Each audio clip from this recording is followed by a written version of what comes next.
السلام علیکم ورحمۃ اللہ وبرکاتہ۔ کیسے ہیں ساتھیوں آپ لوگ؟ الحمدللہ آج لے کر حاضر ہوئے ہیں سبق آموز کہانیاں، اور اس میں ہماری کہانی کا عنوان ہے سیب کا درخت۔ تو آئیے شروع کرتے ہیں۔ اعوذ باللہ من الشیطان الرجیم، بسم اللہ الرحمن الرحیم۔ رب اشرح لی صدری ویسر لی امری واحلل عقدۃ من لسانی یفقہوا قولی ربی زدنی علما۔ یہ ایک قدیم سیب کے درخت کی کہانی ہے۔ درخت کے قریب ایک چھوٹا لڑکا رہتا تھا۔ اس لڑکے کو روزانہ اس درخت کے پاس آنا اور کھیلنا اچھا لگتا تھا۔ وہ اس درخت کے اوپر چڑھ جاتا اور اس کے پھل توڑ توڑ کر کھاتا اور پھر اس کے سائے میں سو جاتا۔ وہ لڑکا اس درخت کو بہت چاہتا تھا اور اسی طرح اس درخت کو بھی اس لڑکے کے ساتھ کھیلنا اچھا لگتا تھا۔ وقت گزرتا رہا اور لڑکا بڑا ہو گیا۔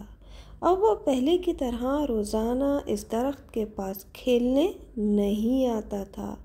ایک روز وہ نوجوان درخت کے پاس آیا۔ وہ مایوس لگ رہا تھا۔ درخت نے اس سے کہا، آؤ میرے ساتھ کھیلو۔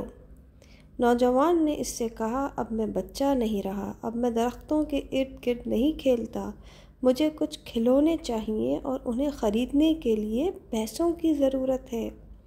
اس وقت درخت نے کہا، مجھے افسوس ہے، میرے پاس پیسے تو نہیں ہیں، لیکن میرے اوپر جو سیب لگے ہوئے ہیں انہیں تم توڑ کر بیچ سکتے ہو، اس کے بعد تمہارے پاس پیسہ آ جائے گا۔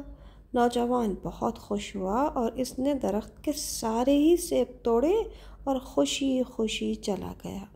سیب توڑنے کے بعد نوجوان واپس نہیں آیا تو درخت کو مایوسی ہوئی۔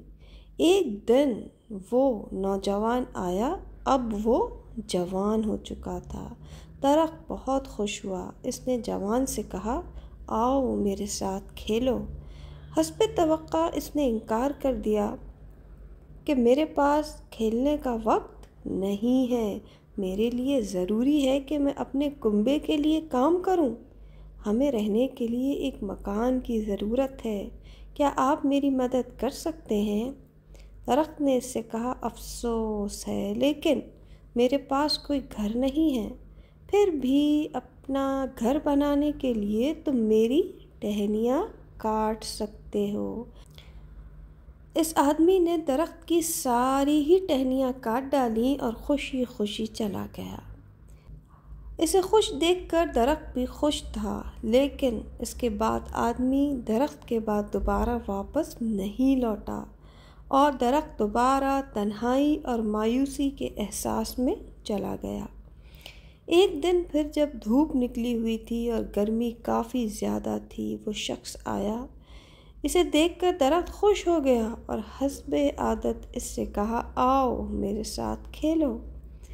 آدمی نے کہا، میں بڑا ہو گیا ہوں اور چاہتا ہوں کہ سمندر میں سفر کروں تاکہ خوشحال ہو جاؤں، کیا آپ مجھے ایک کشتی دے سکتے ہیں؟ درخت نے کہا، میرے تنے میں اپنی کشتی بنا لو، اس سے تم دور تک سفر کر لو گے اور خوشحال ہو جاؤ گے۔ آدمی نے کشتی بنانے کے لیے درخت کا تنا کاٹا اور سمندری سفر کے لیے نکل پڑا اور کافی زمانے تک نہیں لوٹا۔ سالوں بعد وہ شخص پھر آیا۔